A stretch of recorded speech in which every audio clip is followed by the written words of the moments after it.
Today we are going to discuss the SST subject, and in this subject we will talk about a very important topic, that is the Rowlatt Act. Then we will discuss about the Rowlatt Satyagraha, and then we will move towards the Jallianwala Bagh massacre. Then after this we will talk about the Hunters Commission, and then about the national hero, that is about the Udham Singh. So let's discuss about our first topic, that is the Rowlatt Act. So see, what was the Rowlatt Act? Acha, a question arises in our mind, then why was this act made? Why was this act made? So let's discuss about it. So देखिए, हुआ ये था कि जब ये act बनाया गया, इस act was made on 19 March. It should be noted by all that this act was made on 19 March 1919 by the British government. अच्छा, ये बनाया क्यों गया था? इसको बनाया इसलिए गया था क्योंकि हमारे देश में एक जो भी देशव्यापी जो भी हड़ताल हो रही थी, नेशनल मूवमेंट जो भी हो रहे थे, उनको स्टॉप करने के लिए, जितने भी नेशनल मूवमेंट्स हो रहे थे सबको स्टॉप करने के लिए इसको बनाया गया था. मतलब ब्रिटिश सरकार ने सोचा कि इसे क्यों बनाया जाए, मतलब इतने सारे हड़ताल हो रहे हैं, इनको कैसे हम इसको सप्रेस कैसे कर पाए. तो इसी वजह से उन्होंने एक काला कानून बना दिया जिसको हम लोग रॉलेट एक्ट कहते हैं. अच्छा, इसको जब ब्रिटिश सरकार ने इसको 19 मार्च 1919 को जब ये इसको वहां ब्रिटेन में बनाया जा रहा था, इसके हेड थे sir Sydney Rowlatt. Sir Sydney Rowlatt ने जो भी सजेशंस दिए मूवमेंट्स को सप्रेस करने के लिए, जो भी उन्होंने सजेशन दिए, वो सारे के सारे सजेशंस रॉलेट एक्ट बन गया. ठीक है, तो उसी वजह से और जो भी सर जिसने बनाया था, ये एक चीज देखिए, sir Sydney Rowlatt. Sir Sydney Rowlatt, इन्हीं के नाम पे इसे रॉलेट एक्ट भी कहा जाता है. क्योंकि इन्हीं के नाम पे इसे रॉलेट एक्ट क्यों कहा? क्योंकि इन्होंने जो भी सजेशन दिए वो सारे के सारे रॉलेट एक्ट बन गए. इसी वजह से इसको रॉलेट एक्ट कहा जाता है. उसके ये चीज, और इसका एक दूसरा नाम भी है, ये बहुत पूछा जाता है कि इसका दूसरा नाम क्या है. ये देखिए, इसका एक दूसरा नाम है anarchical and revolutionary crime act. Anarchical and anarchical and revolutionary anarchical and revolutionary crime act 1919. इसका ये एक दूसरा नाम है, ये बहुत पूछा जाता है एग्जाम्स में, इसका दूसरा नाम क्या है भाई. सब लोग कंफ्यूज जाते हैं, इसका कोई दूसरा नाम क्या है. रॉलेट एक्ट था तो हो सकता है इसका सर सिडनी रॉलेट एक्ट, मतलब ये कोई नाम नहीं, इसका दूसरा नाम यही है, anarchical and revolutionary crime act 1919. ठीक है, अब इसके बाद देखें. अच्छा, इसको हमने कहा था स्टार्टिंग में, ये काला कानून था. ये काला कानून आखिर में इसको किसने कहा था? इसको काला कानून गांधी जी ने कहा था. क्यों कहा था? क्योंकि ये एक ऐसा एक्ट था जिसमें नो अपील, नो दलील एंड नो वकील चलता था. मतलब ये अगर किसी भी रिवॉल्यूशनरी को एक बार सजा हो गई इस एक्ट के अंतर्गत, तो उसको 2 साल या 2 से अधिक साल तक जेल में रखा जा सकता था. इसी वजह से इसको काला कानून गांधी जी ने कहा. और नो वकील, नो दलील एंड नो अपील इसमें कहा जाता है. मतलब एक चीज और नोट करने वाली है कि गांधी जी ने इसको क्या कहा था? काला कानून, ब्लैक लॉ कहा था. काला कानून, गांधी जी ने इसे क्या कहा? काला कानून और black law. Okay, so now we want to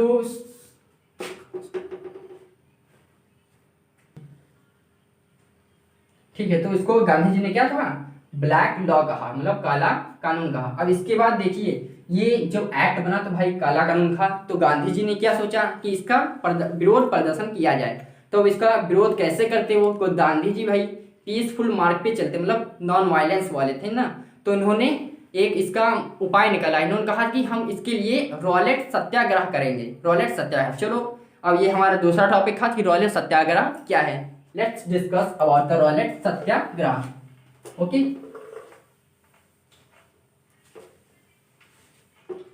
what's our next topic? It's Rowlatt सत्याग्रह.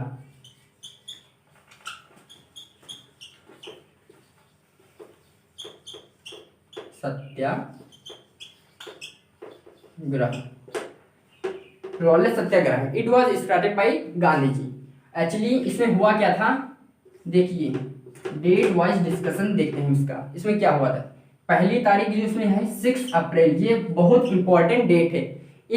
ये 6 अप्रैल जो डेट है बहुत इंपॉर्टेंट होती है एग्जाम पॉइंट ऑफ व्यू से, ये बहुत इंपॉर्टेंट है। क्योंकि इसमें हुआ क्या था, देखिए ये 6 अप्रैल एक ऐसा दिन था जब गांधी जी ने मतलब रॉलेट सत्याग्रह चलाया। तो इसमें पूरे देशवासियों से कहा गया कि आप लोग हड़ताल कीजिए, स्ट्राइक कीजिए। इसी वजह से जब स्ट्राइक होने लगी तो गांधी जी मतलब यही वो तारीख है जिस दिन पूरे देशवासी मतलब बहुत सारे पूरे देशवासियों ने एक साथ मिलकर मतलब कोई विरोध प्रदर्शन किया था। इतना मतलब सोच लीजिए, इतना वो हुआ था इस दिन। मतलब इसी वजह से ये 6 अप्रैल बहुत ही ज्यादा इंपॉर्टेंट है, क्योंकि इसको इसी दिन, यही वो दिन था जिस दिन सारे मतलब पूरे देश ने किसी एक आंदोलन में जुट के हिस्सा लिया हो, ठीक है। और इसी तारीख को सत्याग्रह डे भी कहते हैं, क्योंकि इस तारीख को सत्याग्रह ऑब्जर्व्ड है। This date is also observed as Satyagraha day. It should be noted by all that this day is also observed as Satyagraha Day. So, if anyone will ask you that why this date is observed as Satyagraha Day, then for this we will say that on this day, the peoples of all over the country participate in a strike. That's why this day is observed as a Satyagraha Day. Okay, then after that we will move towards the next date, that is the 8th important date है 8th April. why is this date is important? so इस date को क्या हो, देखिए 8 जो 6 अप्रैल था, इसके बाद क्या 8 अप्रैल आया। 8 अप्रैल को हुआ क्या, अब जब भाई गांधी जी ने ये रॉलेट सत्याग्रह चलाया तो इसके विरोध में ब्रिटिश सरकार को भी कुछ करना था। तो उन्होंने क्या किया, 8 अप्रैल को गांधी जी को अरेस्ट कर लिया। मतलब 8 अप्रैल को क्या हुआ, गांधी जी वॉज अरेस्टेड। देखो 8 अप्रैल को क्या हुआ, गांधी जी अरेस्ट हो गए। इसके बाद क्या हुआ, अब देखिए 8 अप्रैल के बाद बारी आती है 9 अप्रैल की। 9 अप्रैल को देखिए, ये भी एक इंपॉर्टेंट डेट है इसमें। 9 अप्रैल को क्या हुआ, और हाँ ये सब अगर रॉलेट एक्ट आया, मतलब ये सब रॉलेट एक्ट के ही अंतर्गत आता है, मतलब रॉलेट सत्याग्रह, ठीक है। रॉलेट एक्ट के विरोध प्रदर्शन में रॉलेट सत्याग्रह, ठीक है। 9 अप्रैल देखते हैं 9 अप्रैल को क्या हुआ। 9 अप्रैल को क्या हुआ, हमारे दो famous leaders doctor Satyapal and doctor Kitchlew, they after अच्छा when Gandhi ji was arrested, then who will जब गांधी जी अरेस्ट हो गए तो भाई इतने सारे पूरे देश में जो स्ट्राइक्स हो रहे थे, इनका लीडर कौन बनने वाले, लीडर कौन, मतलब इनको एक बिल्कुल सही राह कौन दिखाया। इसके लिए से इसको मतलब जब गांधी जी नहीं रहे, जब उनको अरेस्ट कर लिया गया, तो दूसरे हेड के रूप में doctor Satyapal and doctor Kitchlew आए, ठीक है। कौन है, doctor Satyapal and doctor Kitchlew उस मूवमेंट को हेड करने लगे। किस मूवमेंट को, रॉलेट सत्याग्रह को हेड करने लगे, ठीक है। Doctor Satyapal and doctor Kitchlew. अब जब doctor Satyapal and doctor Kitchlew head कर रहे हैं तो भाई गांधी जी अरेस्ट हो गए, तो ये कहाँ के थे, इनको भी तो अरेस्ट होना था। तो इसी वजह से 9 अप्रैल को ये इंपॉर्टेंट इसलिए हो जाता क्योंकि 9 अप्रैल को doctor Kitchlew and doctor Satyapal ये क्या हो गए, इस डेट को क्या है, वॉज अरेस्टेड। इस वजह से ये डेट भी इंपॉर्टेंट रहा। क्यों इंपॉर्टेंट है, क्योंकि इसी दिन था जब डॉक्टर सत्यपाल और डॉक्टर सैफुद्दीन किचलू, इनका पूरा नाम क्या था, डॉक्टर सैफुद्दीन किचलू, ये अरेस्ट हो गए थे, ठीक है। इसके बाद देखते हैं 9 डेट होगी। 9 डेट के बाद हमारी जो नेक्स्ट डेट आती है 10th डेट। उसमें अब क्या हुआ भाई, अब भाई जनता, इतनी सारी जनता है, जनता में आक्रोश है, रॉलेट सत्याग्रह हो रहा है, गांधी जी भी अरेस्ट हो गए और उनके दो जो फेमस लीडर्स थे वो भी अरेस्ट हो गए। तो क्या हुआ, अमृतसर में ये लीडर्स जो मिले थे पंजाब के थे, ठीक है।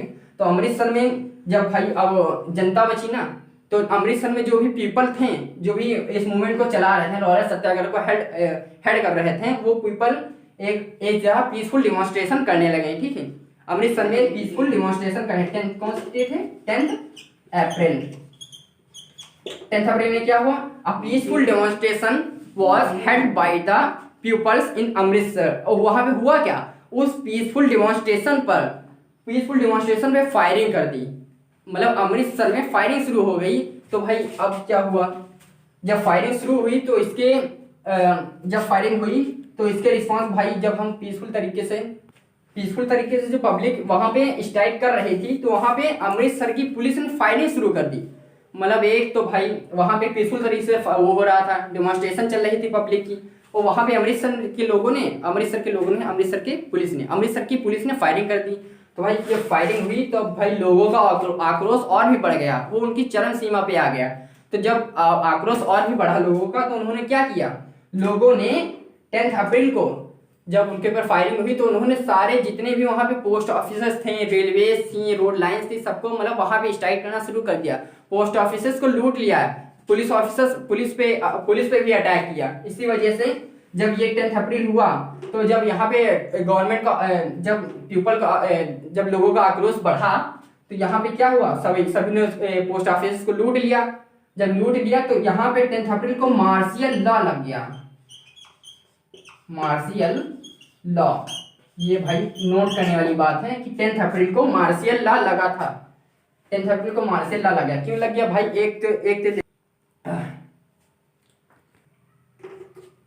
देखिए 10 अप्रैल को मार्शियल लॉ लग गया था, ठीक है।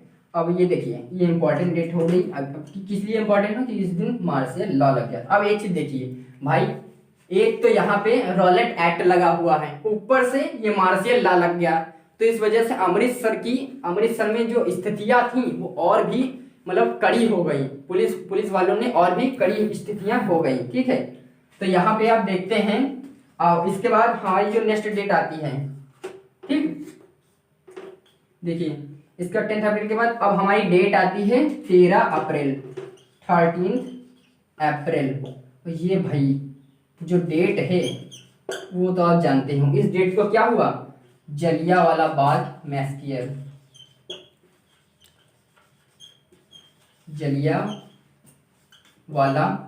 जलियांवाला बाग इंसिडेंट हो गया यहाँ पे। अब देखिए भाई, जलियांवाला बाग इंसिडेंट समझ रहे, ठीक है। जलियांवाला बाग इंसिडेंट, अब देखिए हैं जलियांवाला बाग इंसिडेंट क्या था, इसके बारे में डिस्कशन आगे हम कर रहे हैं, ठीक है। तो ये सब नोट कर लीजिए आप, ठीक है।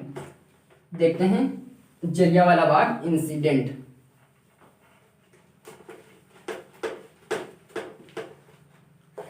अब हम देखते हैं जलियांवाला बाग, मतलब हमारी दूसरी डेट क्या आ गई? 13 अप्रैल। देखते हैं 13 अप्रैल को जलियांवाला बाग इंसिडेंट हुआ। अच्छा, इस 13 अप्रैल को था क्या?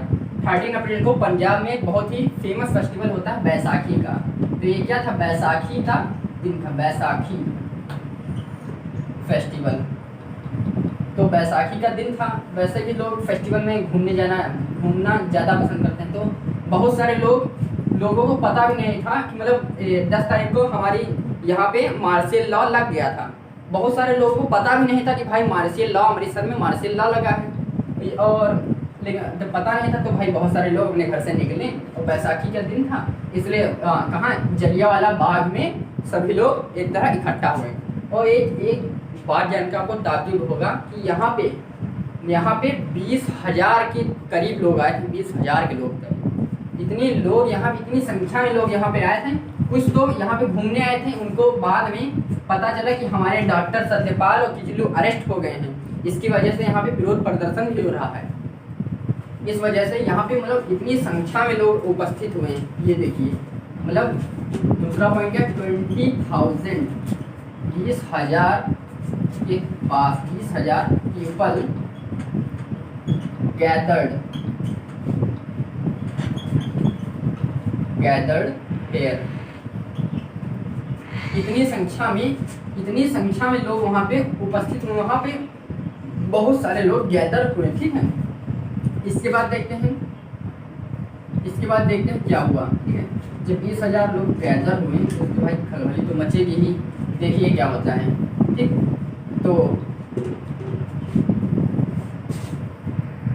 तो देखते हैं यहाँ पे 20,000 लोग गैदर हुए। क्यों गैदर हुए थे?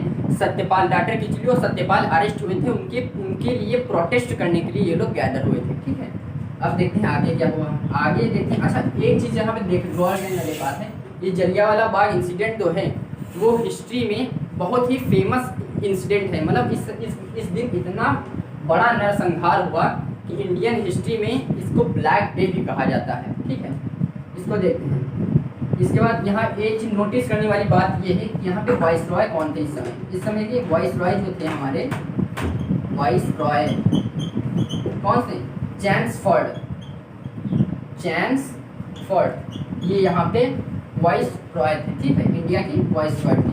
और इसके बाद जो पंजाब प्रोविंस था, पंजाब प्रोविंस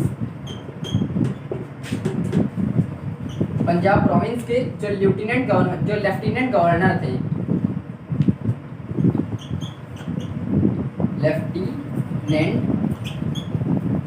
गवर्नर कौन थे? ये सब पूछा जाता क्योंकि ये डेट बहुत इंपॉर्टेंट, इसलिए ये सब भी बहुत इंपॉर्टेंट हो जाती है कि कौन कौन क्या था। ठीक है, जो लेफ्टिनेंट गवर्नर थे वो कौन थे हमारे?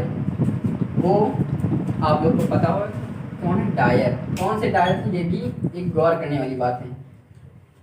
Michael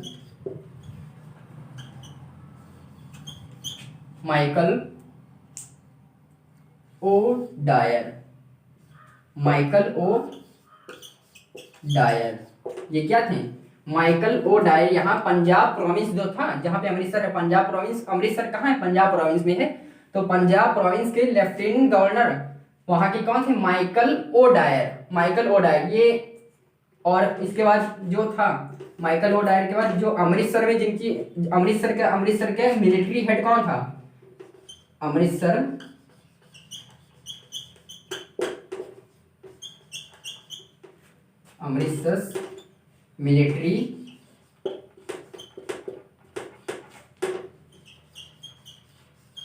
military head. ये चीज और अमृतसर के मिलिट्री हेड कौन था? जनरल कौन थे? ये अमृतसर का जो मिलिट्री हेड था ये ब्रिगेडियर आर डायर था। ब्रिगेडियर आर डायर अमृतसर का मिलिट्री हेड था। ठीक है, अमृतसर का मिलिट्री कमांडर हेड, जो मतलब हेड क्या, मिलिट्री कमांडर जो था वो क्या कौन था? ब्रिगेडियर था।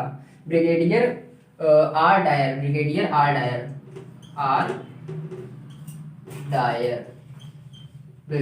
डायर। ये एक चीज याद रखना, जो पंजाब प्रोविंस का जो लेफ्टिनेंट गवर्नर था वो ओ डायर था, और जो अमृतसर का था वो आर डायर था। अब इसको याद करने की एक ट्रिक है, मतलब कैसे ट्रिक है। और हाँ, एक चीज और, जो आदेश मिला था कि जलियांवाला बाग में तुम जाके फायर करो, वो ओ डायर ने दिया था। ये चीज बहुत नोट करने वाली बात है कि आदेश कौन देगा भाई? आदेश अब वहां पंजाब प्रोविंस का गवर्नर नहीं तो देगा, उसने आदेश दिया। किसको आदेश देगा? जो उसके नीचे होगा, उसने मिलिट्री कमांडर को आदेश दिया। और मिलिट्री कमांडर कौन था वहां पे? आर डायर मिलिट्री कमांडर, जिनका पूरा नाम था रेजिनल्ड डायर। मतलब आर का मतलब रेजिनल डायर, आर डायर या रेजिनल डायर। अब उसको याद कैसे करें कि भाई कंफ्यूजन हो जाता ना कि ओ डायर पहले आता है कि आर डायर पहले आता है। मतलब ये चीज याद है। ऑर्डर किसने दिया? अमृतसर में गोली चलाने का ऑर्डर किसने दिया? ऑर्डर दिया था Michael O'Dwyer. O for order and O for O'Dwyer. मतलब ऑर्डर किसने दिया? ओ डायर ने ऑर्डर दिया। तो वो कौन थे? पंजाब प्रोविंस के, मतलब ऑर्डर देने वाले कौन था? पंजाब प्रोविंस के लेफ्टिनेंट गवर्नर ओ डायर। और गोली किसने चलाई? गोली वही चलाया भाई जिसके पास रिवॉल्वर होगी। तो आर फॉर रिवॉल्वर याद करने की ऐसी ट्रिक है। ठीक है, आर फॉर रिवॉल्वर मतलब आर डायर ने गोलियां चलाई। आर डायर ने गोली चलाई। कहाँ गोली चलाई? अमृतसर में गोली चलाई। आर डायर ने अमृतसर में गोली चलाई। ठीक है, ऑर्डर उसको किसने दिया था? ओ डायर ने ऑर्डर दिया एंड आर डायर ने गोली चलाई, अमृतसर में गोली चलाई। अब इसके बाद देखते हैं, बोर्ड तो भर गया, ऊपर देखते हैं क्या हुआ। आर डायर, ये याद रखना क्या कैसे क्या, आर डायर ने गोली चलाई। ठीक है, और इनका पूरा नाम था रेजिनल्ड डायर, और इसका पूरा नाम Michael O'Dwyer. Reginald Dyer, Michael O'Dwyer, इसको आप कह सकते हैं जनरल रेजिनल्ड डायर। ठीक है, चलिए आगे देखते हैं।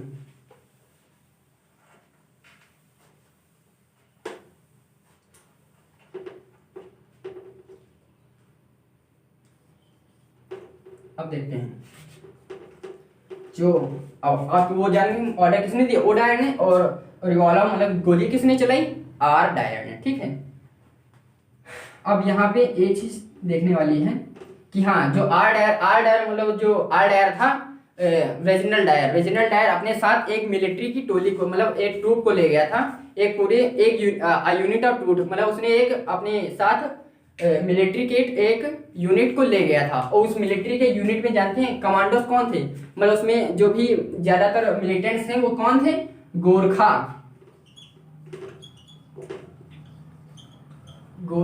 कमांडो थे।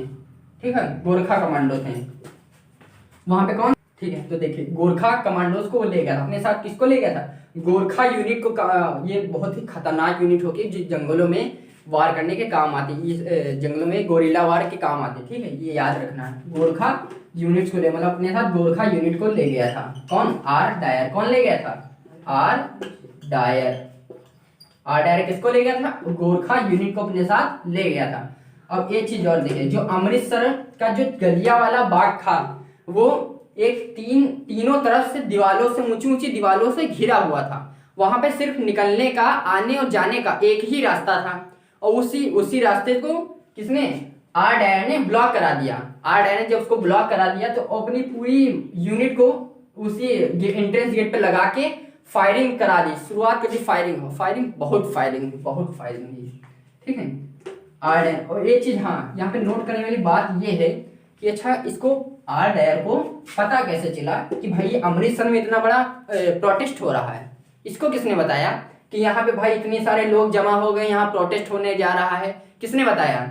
ये हिस्ट्री में हम उसको क्या कहते हैं, हिस्ट्री का मतलब अमृतसर में जो हत्याकांड हुआ इसके पीछे का एक गद्दार था, उसको भारतीय गद्दार कहते हैं, मतलब हिस्ट्री में उसको गद्दार ही कहते हैं। उसका नाम था हंसराज।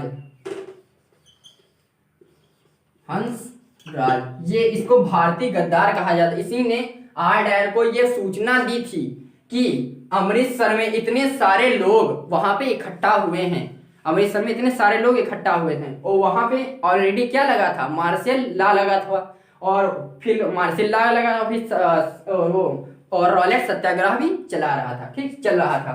तो हंसराज कौन था, ये हंसराज गद्दार था, गद्दार हंसराज कौन था, ये गद्दार था। इसी वजह से जलियांवाला बाग में इतना खून खच्चर, इतना ज्यादा हत्याकांड हुआ था। समझ लीजिए ये होता ना घर का भेदी लंका है, वही था। मतलब इसी ने अगर इसने ना बताया होता तो क्या आर डायर को पता चलता कि वहां अमृतसर में इतने सारे लोग हैं। इसी की वजह से वहां पे बहुत सारा नरसंहार हो गया। ठीक है, इसके बाद देखते हैं। अच्छा एक चीज और हुआ, जब यहाँ पे नरसंहार हुआ तो हाँ ये बात कर रहे थे अमृतसर मतलब वहां पे तीनों जो जलियांवाला बाग था वो तीनों तरह से घिरा हुआ था दीवालों से, और एक तरफ से उसी गोरखा यूनिट लग गए थे जिसने फायरिंग शुरू कर दी। जब फायरिंग शुरू की भाई तो नॉन स्टॉप फायरिंग वो करता गया, हजारों लोग मर गए, बहुत सारे लोग घायल हो, हजारों मरे, हजारों घायल हो गए। पता नहीं कितने हजारों लोग मर गए कि हिस्ट्री में इसका आज तक कोई रिकॉर्ड ही नहीं। किसी से पूछो तो उसको मतलब अंदाजा ही नहीं कि कितने लोग मारे गए आखिर इसमें। और ये बताया ये जाता है कि उसमें करीबन 20,000 लोग आए थे, 20,000। और एक चीज और 20,000 लोग आए थे, और जब गोलियां चली होंगी तो जाहिर सी बात है बहुत सारे लोग मारे होंगे। लेकिन एक बात ये सिर्फ बताया हमको कितना गया, हमको सिर्फ बताया गया कि हमको बताया गया। ठीक है, तो इसके बाद देखिए मतलब हम लोग क्या बताया कि 300 सिर्फ हम लोग को जो इसके बाद इस जलियांवाला बाग जब मैस्केर हुआ था इसके बाद एक हंटर कमीशन बैठा है। इसके बाद अभी हम इसका थोड़ा सा आगे डिस्कस करेंगे, लेकिन जान लेते उसमें हुआ क्या था। हंटर कमीशन में बताया ये गया कि वहां पे सिर्फ और सिर्फ 379 सिविलियन की डेथ हुई है। इतना कम सिविलियन डेथ। आप देखिए इतना कम बताएगा, मतलब 20,000 लोग आए थे, 300 की मतलब 379 की ही सिर्फ मौत हुई। आप सोचिए मतलब बहुत कम बताएगा। इसी वजह से जो हंटर कमीशन था उसने किसको, आर डायर को बेगुनाह कह दिया था, बेगुनाह करार कर दिया था। उसके बाद अब हमारा जो दूसरा टॉपिक है, दूसरा हाँ हंसराज हो गया। ठीक है, 379 सिविलियन ही बताई, जो कि सरासर गलत था। हम इसको गलत ही मानते, गलत, हर इंडियन इसको गलत मानेगा ही नहीं। इसको किसी तरह 20,000 लोग आए, इतने ही मरे। आज किसी से पूछो तो कितने राउंड फायरिंग हुई, बहुत राउंड फायरिंग हुई है। और फिर गोरखा यूनिट गई थी उसके साथ, बहुत बहुत खतरनाक यूनिट, उसमें बस इतने ही मारे होंगे। ये गलत, ठीक है, ये गलत, मतलब जो हंटर कमीशन थी उसने गलत रिपोर्ट की थी। और इसके बाद हम देखते हैं इसका इम्पैक्ट क्या हुआ, जलियांवाला बाग जो हुआ, इसका इम्पैक्ट क्या हुआ हमारे इंडियन पीपल्स के ऊपर, उसको देख लेते हैं एक बार।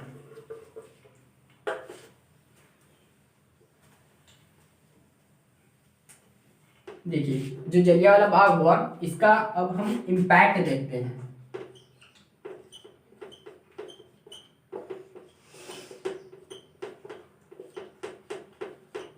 देखिए, इसका इम्पैक्ट क्या हुआ, इसका पहला इम्पैक्ट ये हुआ कि भाई जो भी हम लोगों ने ब्रिटिश गवर्नमेंट और ब्रिटिश रूल का आज तक फॉलो कर रहे थे, उनको मान रहे थे, उसके ऊपर से पूरा का पूरा, मतलब उनके ऊपर से विश्वास ही हट गया। मतलब ब्रिटिश गवर्नमेंट के ऊपर से हमारा विश्वास हट गया, पूरी तरह से हट गया। और इसकी वजह से क्या हुआ, ब्रिटिश गवर्नमेंट का जब विश्वास हटा तो इसकी वजह से हाँ, जो ब्रिटिश और ये जो हुआ था जलियांवाला बाग, इसने ब्रिटिश गवर्नमेंट की जो भी प्रेस्टीज था, जो भी उसका ऑनर था, उसको इतना एडवर्सली, बहुत ही, मतलब बहुत अच्छी तरह से हिट किया, बहुत ही खराब, मतलब उसकी जो इमेज थी, पहले जो हमारे दिमाग में इमेज आती थी कि हाँ ठीक है, चलो चल रहा, चलने दो, ठीक है, अब वो नहीं, अब उसका मतलब इसकी वजह से, इस हत्याकांड की वजह से उसका जो हमारे इम्पैक्ट गया ब्रिटिश गवर्नमेंट के, हमने जो ब्रिटिश गवर्नमेंट जो भी प्रेस्टीज था, वो ऑनर था, वो सब हट गया।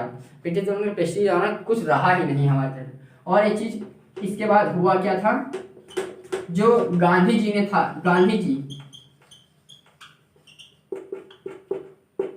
इसके बाद होता क्या है, सरेंडर ऑफ टाइटल्स, मतलब टाइटल्स को वापस देना, ठीक है, विड्रॉल ऑफ टाइटल्स, ये शुरू होता है। तो गांधी जी ने पहला क्या हुआ, गांधी जी ने अपना केसरे हिंद, ये नोट करने वाली बात है कि ये पूछा जाता है एग्जाम से कि गांधी जी ने अपनी कौन सी उपाधि जलियांवाला बाग के बाद एक छोड़ दी। तो गांधी जी की जो उपाधि मिली थी, उनको केसरे हिंद की उपाधि मिली थी। ये जो केसरी हिंद की उपाधि थी, ब्रिटिश गवर्नमेंट सबको उपाधियां दी करती थी, तो गांधी जी को केसरी हिंद की उपाधि मिली थी, ये गांधी जी ने विड्रॉ कर दी, मतलब इसको छोड़ दिया, ठीक है। गांधी जी के बाद देखते हैं जो जमुनालाल बजाज थे, इसके बारे में बता रहे हैं। ये जमुनालाल बजाज, जमुनालाल बजाज, इन्होंने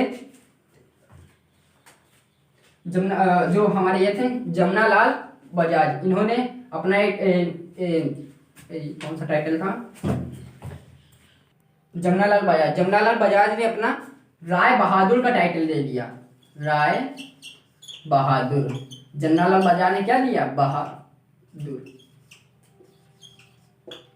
राय बहादुर का टाइटल जमुनालाल बजाज ने छोड़ दिया, ठीक है। अच्छा, ये जमुनालाल बजाज कौन थे, थोड़ा सा देख लेते हैं। गांधी जी के 4 बेटे थे, गांधी जी के 4 बेटे थे, मणिलाल, हरिलाल, रामदास एंड देवदास, ठीक है। उसमें से जो ये थे जमुनालाल बजाज, ये इनको गांधी जी का 5वां पुत्र कहा जाता, क्योंकि गांधी जी ने इनको अपने पुत्र के समान ही माना था, इसी वजह से इनको गांधी जी का 5वां पुत्र भी कहा जाता था। और इन्होंने क्या किया, इन्होंने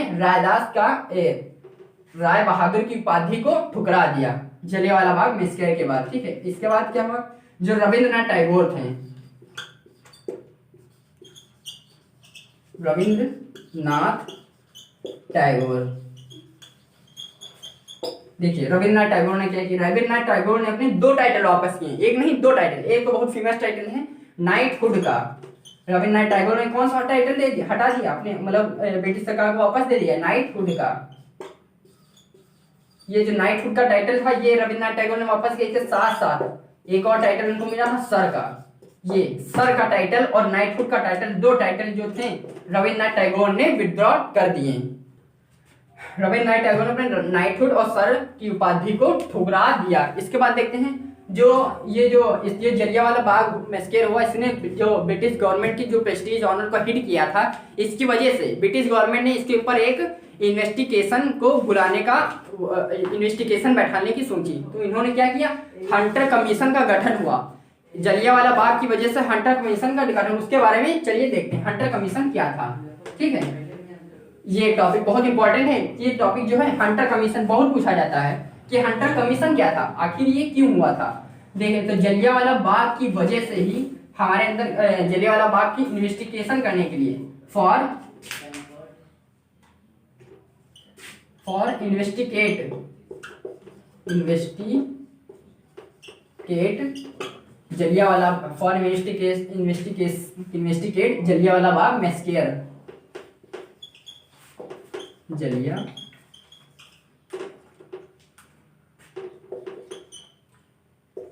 बाग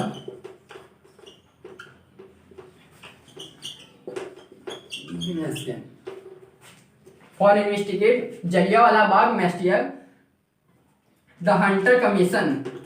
क्या हुआ था? द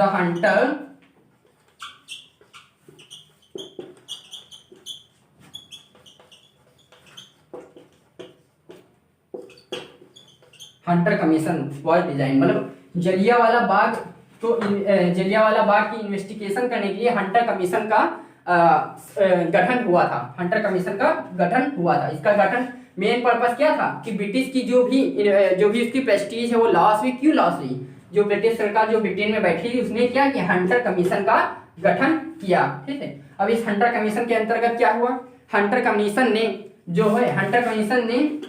जो वहां के पंजाब प्रोविंस के गवर्नर थे, पंजाब प्रोविंस के लेफ्टिनेंट गवर्नर कौन थे?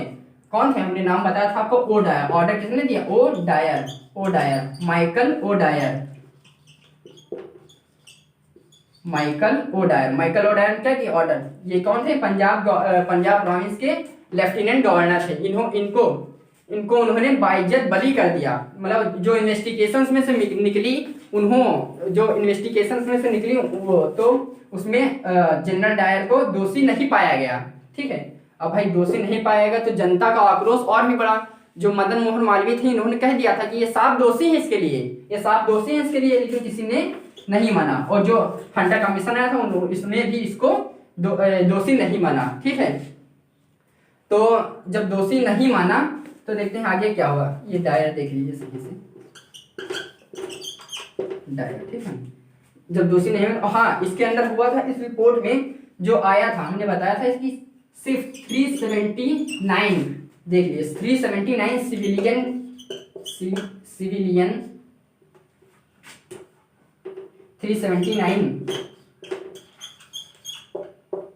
Civilian got dead.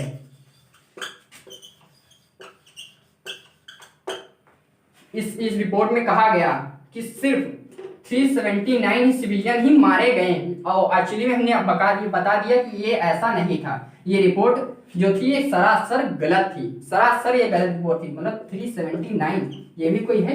वैसे 5-6 गुना कम कर दिया इसको, बहुत डेथ हुई थी उसकी।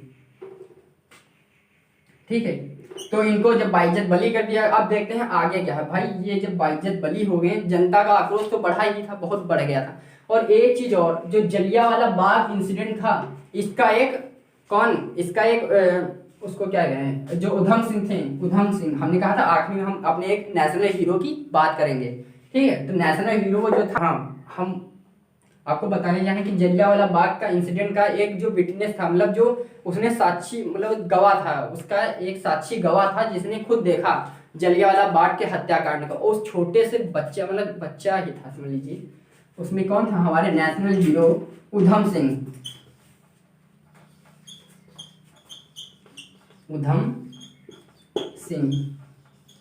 अब इनको हम हीरो क्यों कह रहे हैं? क्योंकि इन्होंने जनरल ओडायर जिन्होंने ऑर्डर दिया था, ओडायर को इन्होंने मार दिया था। कैसे मारा था ये हम इनकी देखते हैं, इनके बारे में थोड़ा सा डिस्कस कर लेते हैं। ये बहुत ही एग्जाम पॉइंट ऑफ व्यू से बहुत इंपॉर्टेंट पर्सन हो जाते हैं जलियांवाला बाग हत्याकांड के। ठीक है, देखिए इनका जन्म हुआ था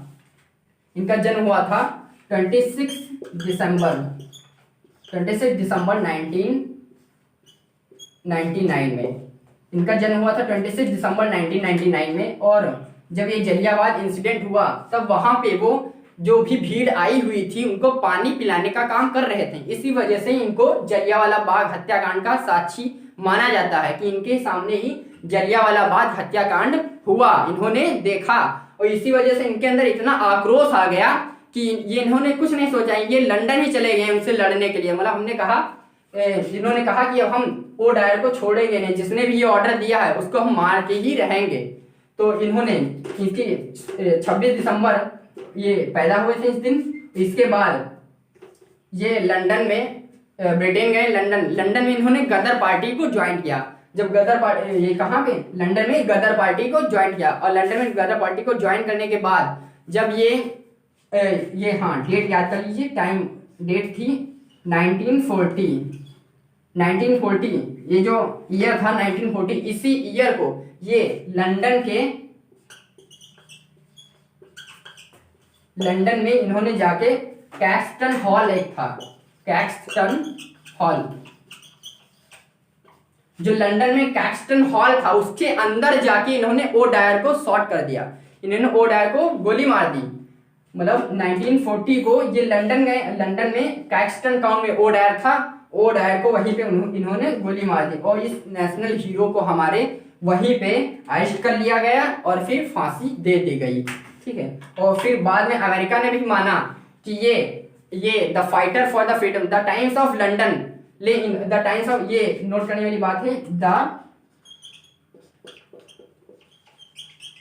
एक मिनट यहाँ note,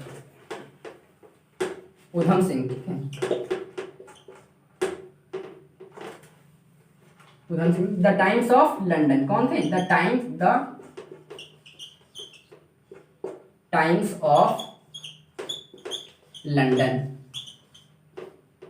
the Times of London ने इन्हें क्या कहा, द फाइटर फॉर फ्रीडम, इनकी द फाइटर फॉर फ्रीडम की उपाधि मिले। द टाइम्स ऑफ लंदन ने इन्होंने the fighter for the freedom की उपाधि दी, द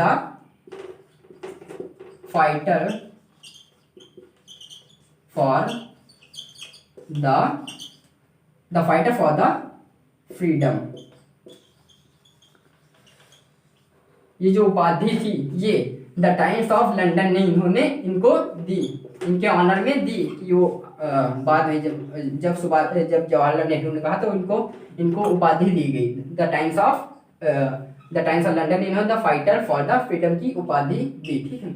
इसके बाद एक चीज और, इनके कहा जाता कि इन्होंने जो भी बंदूक ले गए थे ये अपने साथ ओ डायर को मारने के लिए, ओ डायर को मारने के लिए जो भी अपने साथ बंदूक ले गए थे, अपने साथ जो भी मतलब जो मुंह पे लगाया जब मास्क ले गए थे, वो सारा का सारा आज भी वैसे का वैसा लंदन की म्यूजियम में सेफली रखा हुआ है। मतलब इसी वजह से इनको नेशनल हीरो भी कहा जाता है। मतलब अमेरिका में इनको फांसी तो हुई, बाद में इनकी जो भी यादें थी इनको आज भी सजो के रखा गया, वहाँ के एक संग्रहालय में रखा गया है, जो भी ये बंदूक ले इनको रखा गया। ठीक है। तो ये आज का हमारा टॉपिक खत्म हुआ।